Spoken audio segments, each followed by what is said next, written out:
Kalau sistem bagus, tapi orangnya nggak bagus, maka ini ambivalence.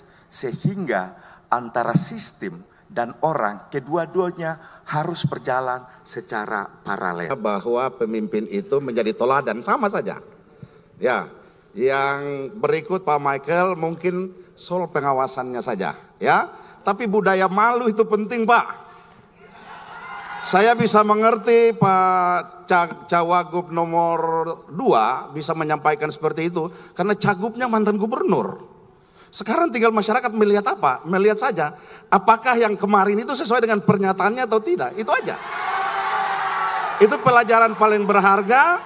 Jika kemarin itu A, maka hari ini disebut A itu adalah yang benar. Oke, terima kasih. Baik. Download Tribun X sekarang. Menghadirkan lokal menjadi Indonesia.